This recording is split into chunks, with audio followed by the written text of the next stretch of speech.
All right, I'll call the meeting to order of the French Creek COG today of October 17th, 2019, with a pledge allegiance to the flag, please.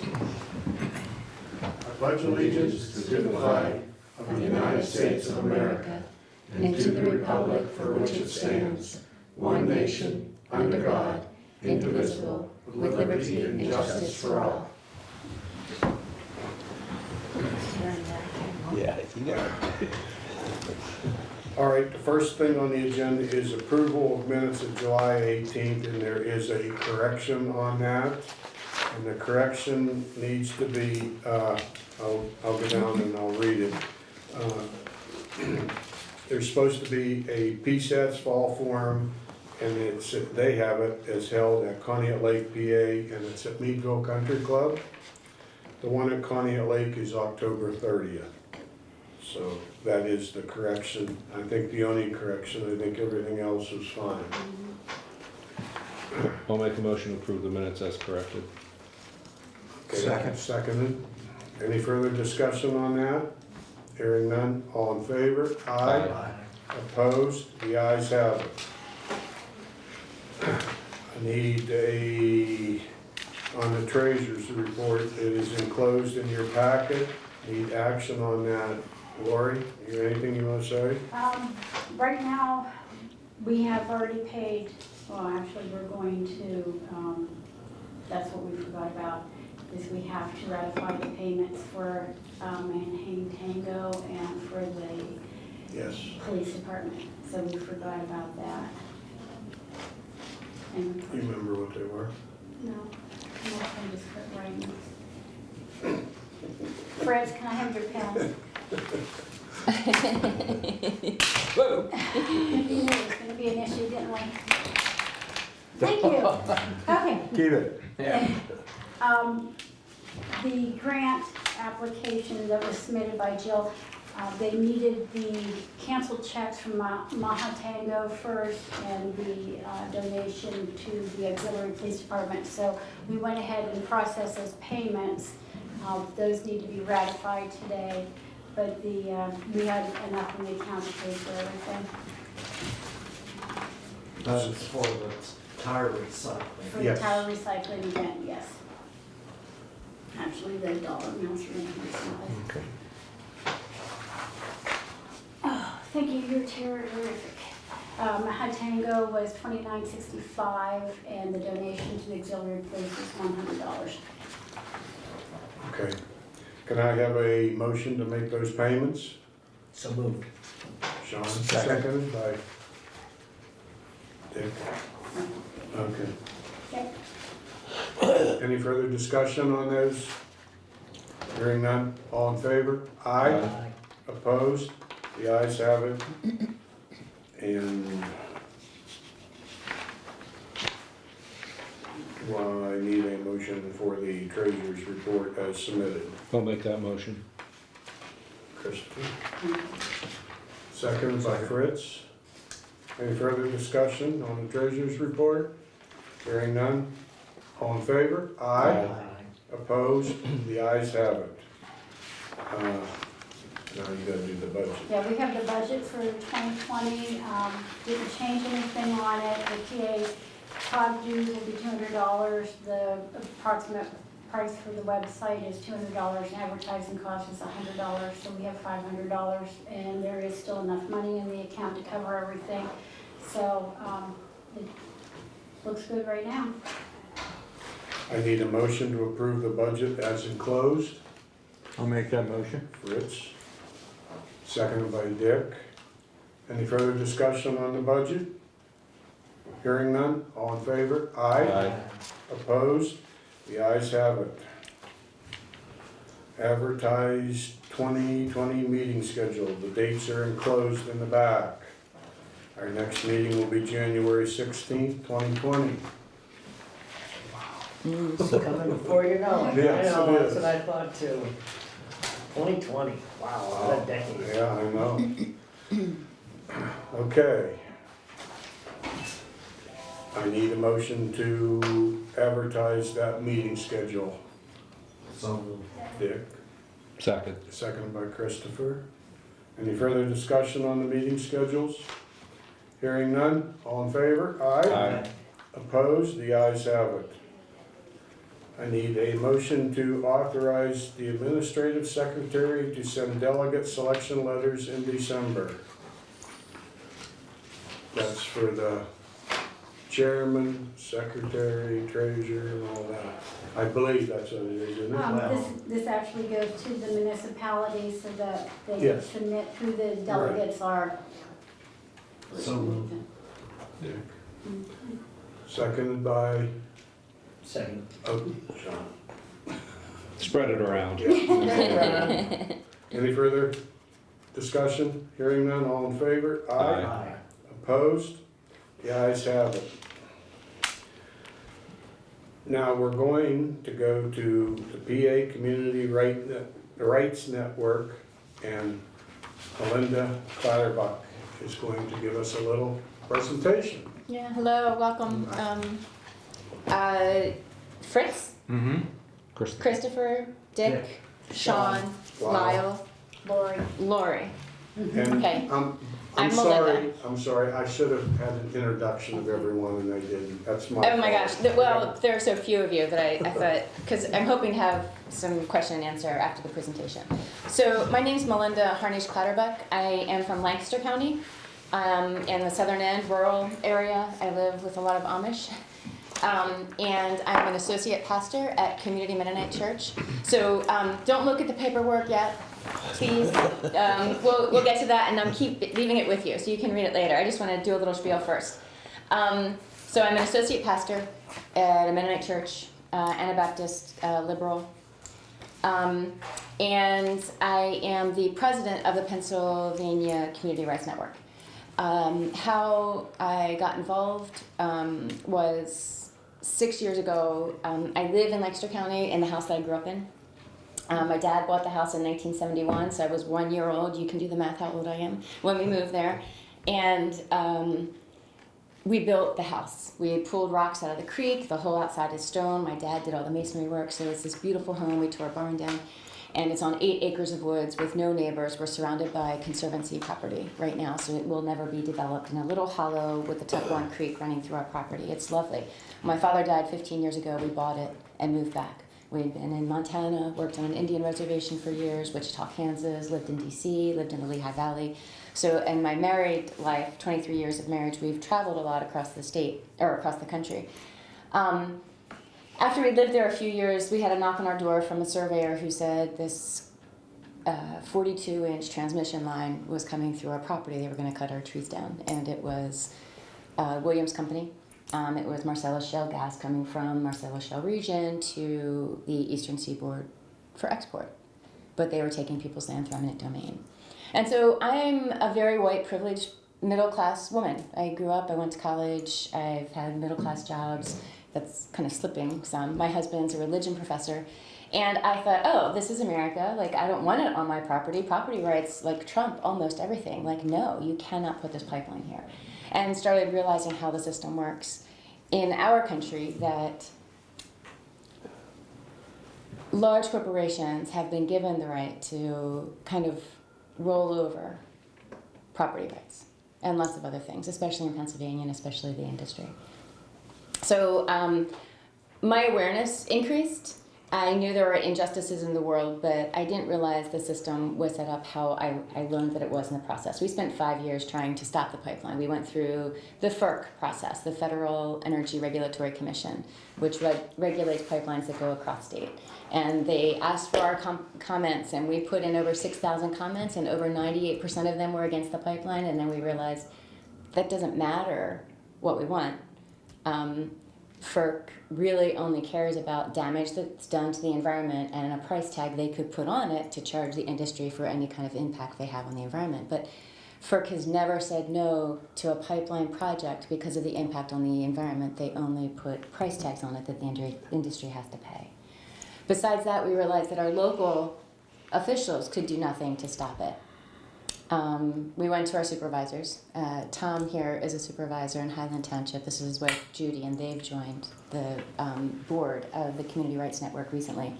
And so we realized our elected officials said our hands are tied. There's nothing I can do to stop this pipeline. We can work with zoning and move it so we get to determine which of our neighbors are going to be sacrificed and have to live with this on their property, but we can't say no to it.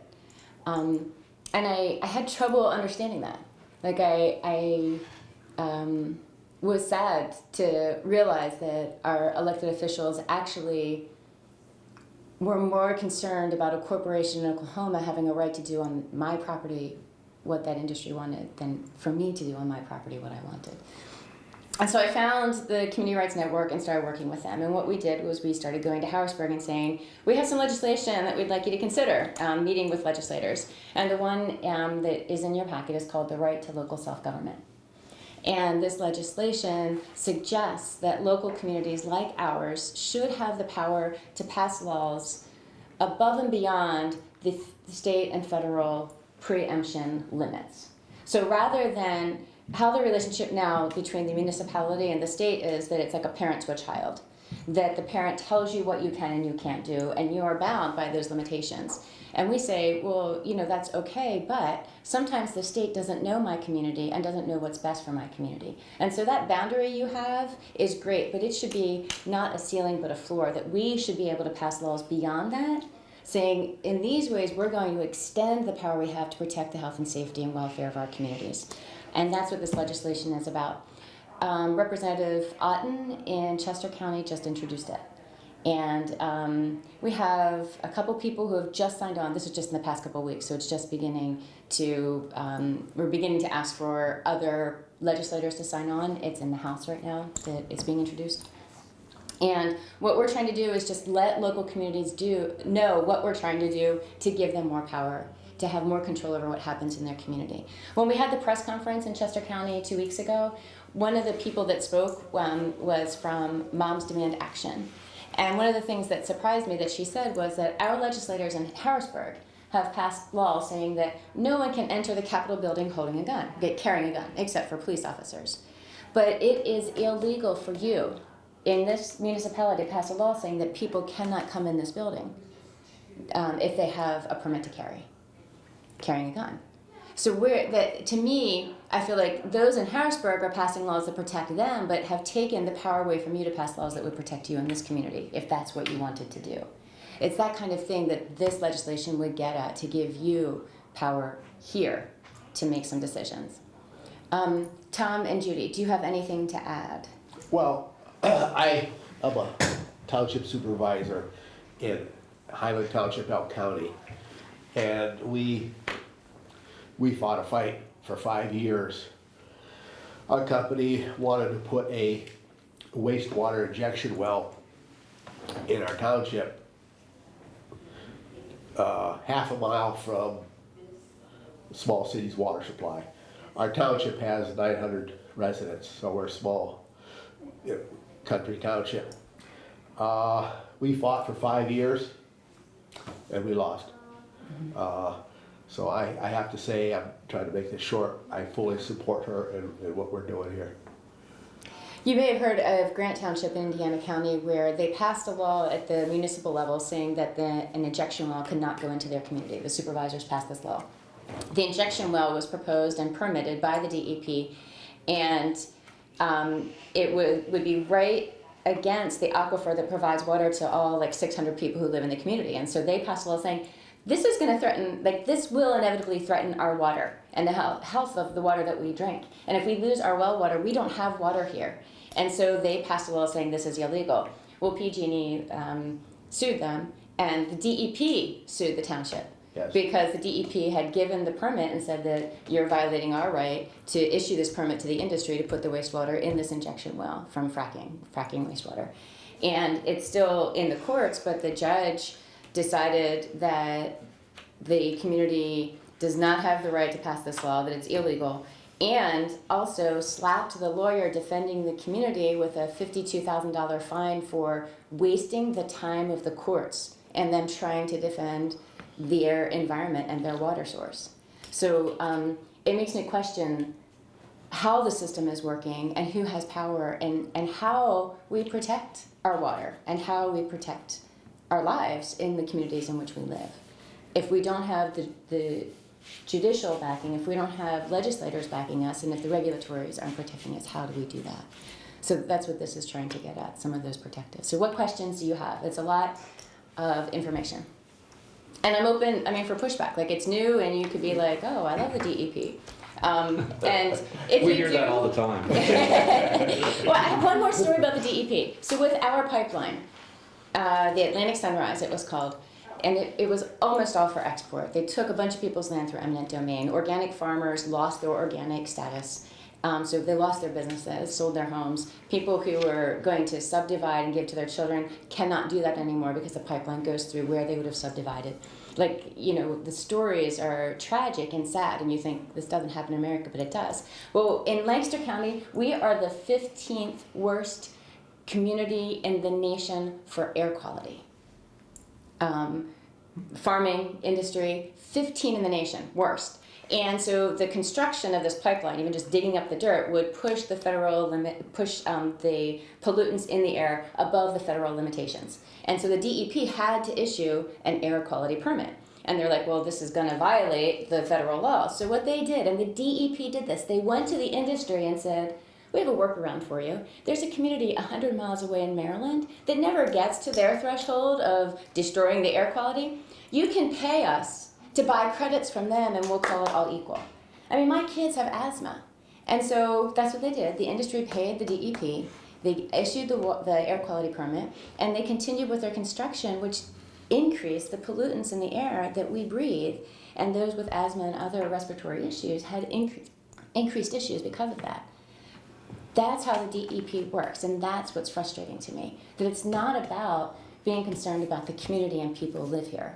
It's about how can we help people who have more money, large corporations, make more money at the expense of those who live in the community. And I have a problem with that. I don't think that's how we should be functioning as Americans and as a democracy. Okay, questions? So they put the pipeline through your land? It was moved off my property.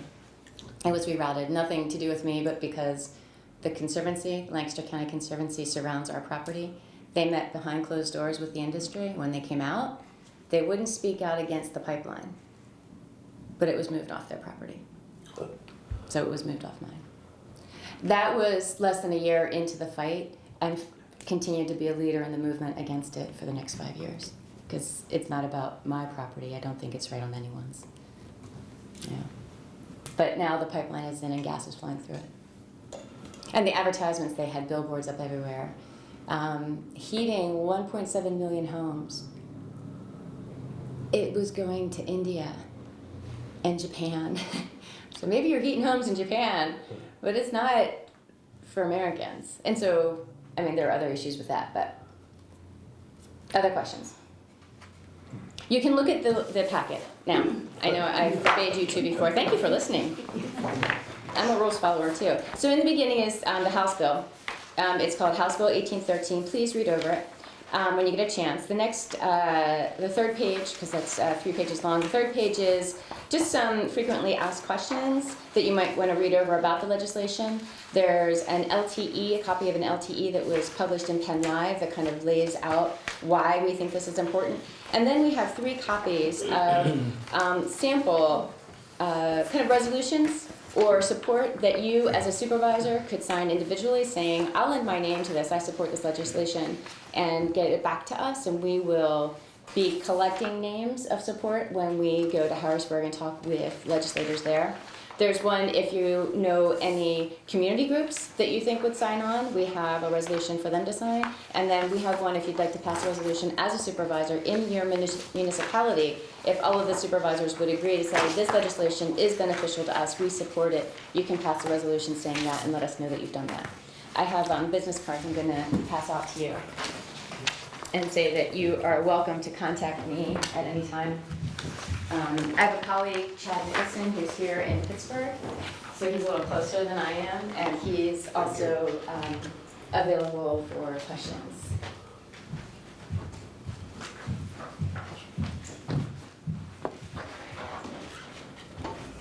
Anything else? I have Please. a comment, didn't I? Sure. I think a number of things perhaps that the DEP does could be questionable and so forth. But they do operate under the existing laws of Pennsylvania and the rules and regulations. And before they enact rules and regulation, it goes through procedure with public comment and so. But public comments don't have power. They do, if they're properly. Have you been through a project like this that the Yes. community didn't want, and what kind of influence do the public comments and their desires or wishes have in the final decision? I'm curious. Well, if it's a technical and scientific, something with basis, then it can have a big effect on changing the proposed regulations. I guess what I always thought about with the pipeline coming through is technically Williams Company could be the best pipe layers in the world. That doesn't mean they have a right to lay a pipe in my property.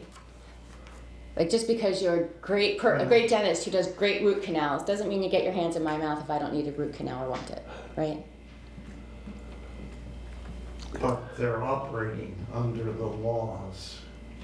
And are the laws just? And how do we challenge the laws if they're sacrificing certain members of our society who don't have a voice or power?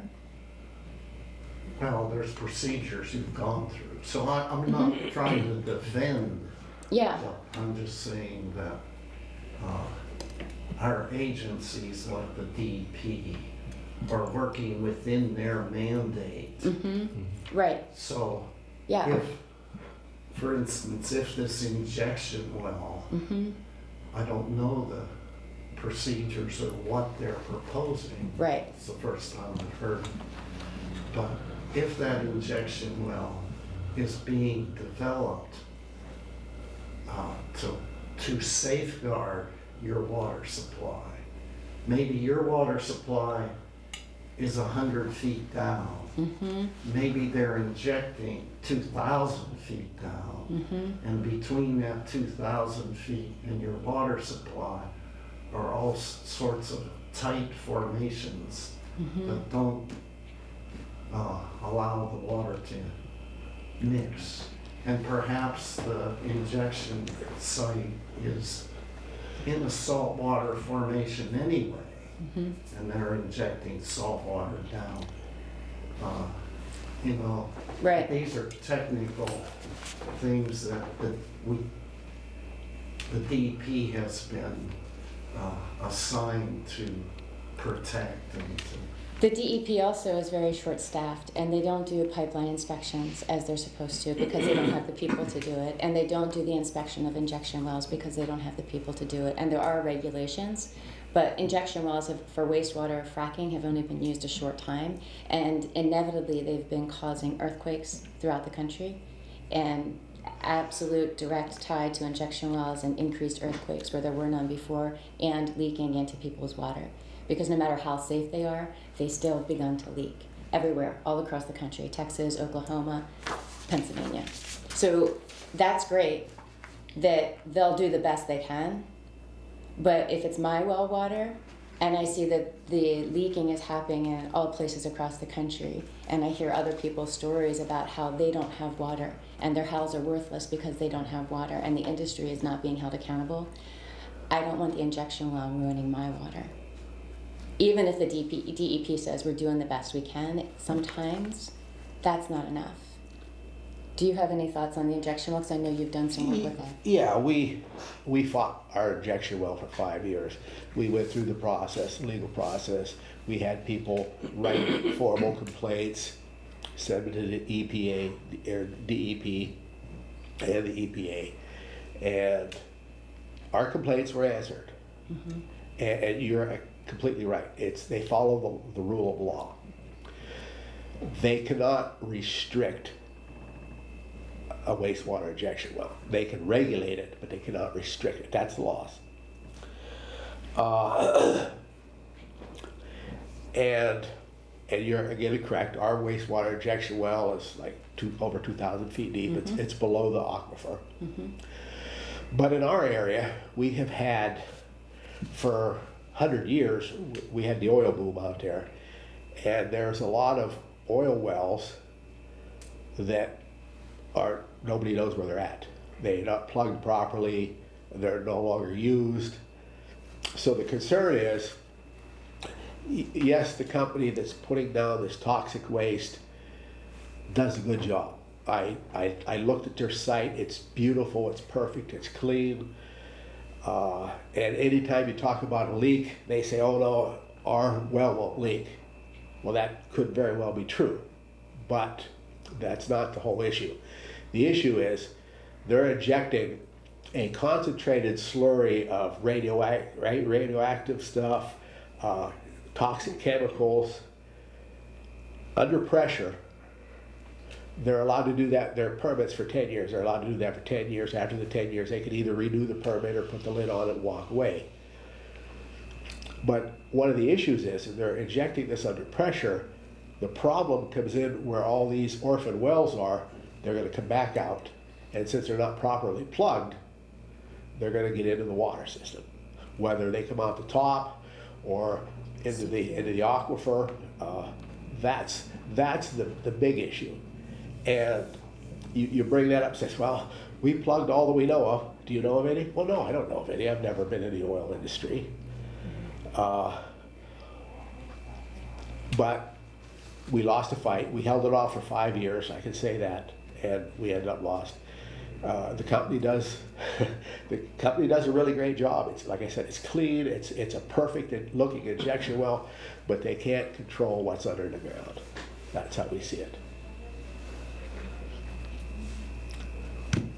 Okay. Thank you, Dick. I mean, for bringing that up, because the DEP does find a job as it can, but they are designed by law to permit projects, not to determine whether a project's necessary or not.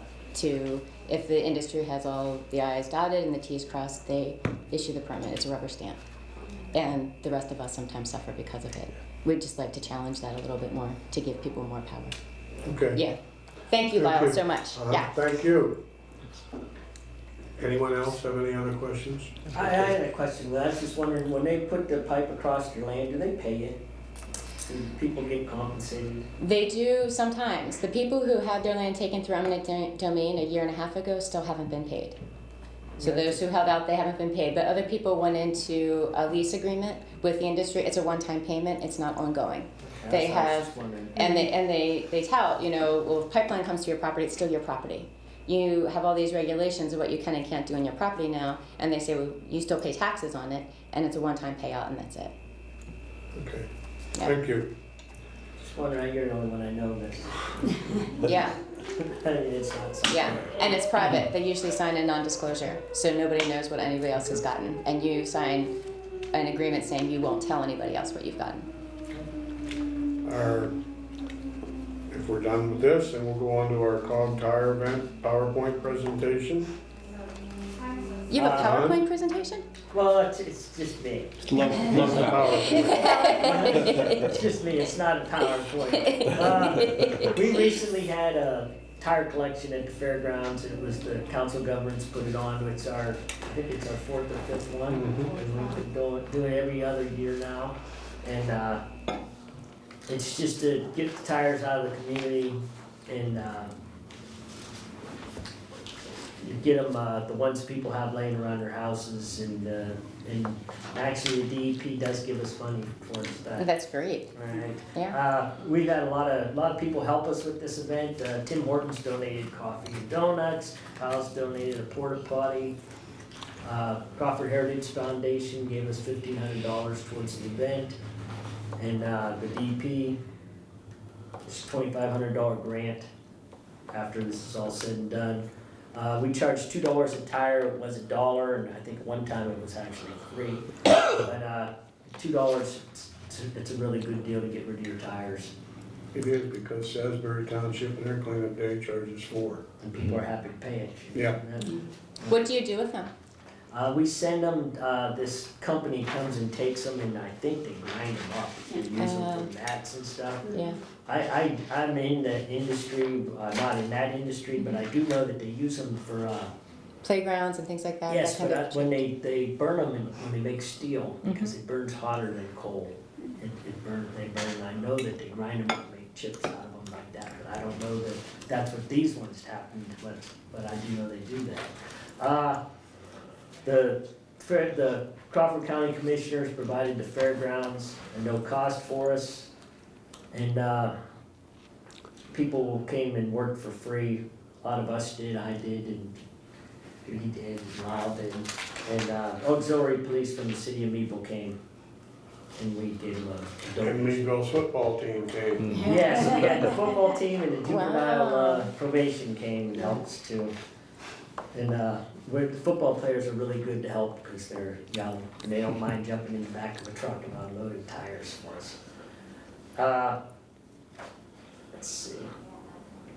It's, this is something I just think is important because you really do need to get these off the street and a lot of them end up in the creek, in French Creek, and then you have to go fishing back out. And I think we had hundreds of tires one year come out of the creek, so hopefully this is decreasing that. Most of the tires end up coming from Meadville, and it's right here in Meadville. I think we got a chart on where they all came from. I'm looking at it right now.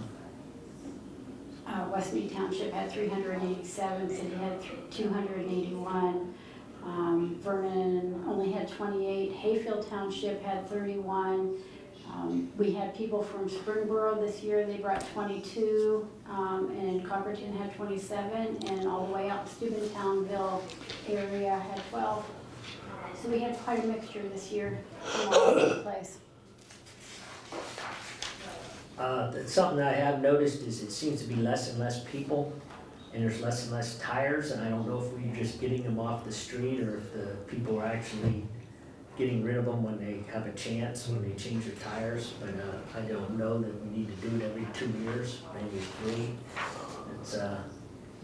It's an interesting thing, we'll talk about it as the years come by. Right. And this was something interesting, is 41% of the residents saw it in the Tribune, the people that saw this, so that's why we get more from Westmead and the city. 36% heard about it on Facebook, of course, and the internet. And 23 just heard it from word of mouth, and I went around and told as many people as I could, because I try to promote this as much as we can. It says they grind them into rubber crumbs and use them to make rubber mulch and mats. And I know that they take the metals out of them too, which is amazing to me. Here's what the costs were. It's $1,000 EPA, the grant.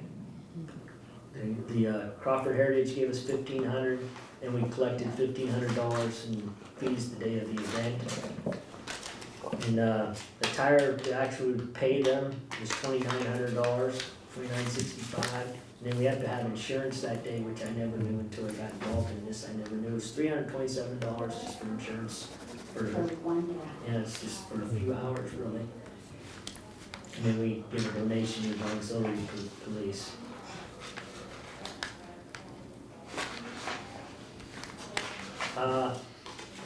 Just one more thing was just the people that had volunteered. It was John Amato, Debbie Coral, myself, Sean Donahue, Joe Dunlap, Renee Hayes, Lyle Hubler, Cheryl Johnson, Deborah Merritt, Jonathan Merritt, Brenda Schmidt, Todd Sipple, Lori Swaby, Andy Walker, Francis Wiederspan, Jill Withy, and Dan Hunter. A lot of these people are usually here today, but the weather just coming. That's what I would like to think. But the Meadville's football team comes. I'm friends with the coach there, and he makes sure they come. They are terrific, and the juvenile probation comes, and they both promised me they'll come again every time we have an event. Well, they're great help, I can tell you Yes, that. they're my favorites. And I want to thank everyone that did show up and come. I think it was exceptionally good that day. I'd like to see more tires, but you get what you get, and I don't know that we could advertise more. I don't know if people would show up more if it was free. I don't, it just is You just don't know. No, The first year you had it, you had people lined up, but you've never had it before. Right, and we were done by 10 o'clock, because the two trailers at that point in time, because we had the big one and the little one, they were both full at that point in time. And, I mean, when we locked up at noon this year, they were shoving the last of the tires in Yes. there just to make sure they got them in to fit. But they probably could have taken, I think they said like 20 more. So it wasn't a lot more room. Could you tell me the name of the company that took the tires? Because I get at least 20 dumped in my creek every year. Okay. So I would love That's- to try and organize something like that. Mahantongo tires. Can you spell it for me? I'm gonna give you. Oh, that'd be great. Thank you so much. Thanks, Dick. Thanks, Christopher. Yeah, I'd like to. okay, Yeah. any other business? Hearing none, our next meeting is January 16th of 2020. I need a motion to adjourn. So moved. Second. Seconded. All in favor? Aye. Opposed? The ayes have it. Thank you, Melinda, for showing up. Oh, thank you.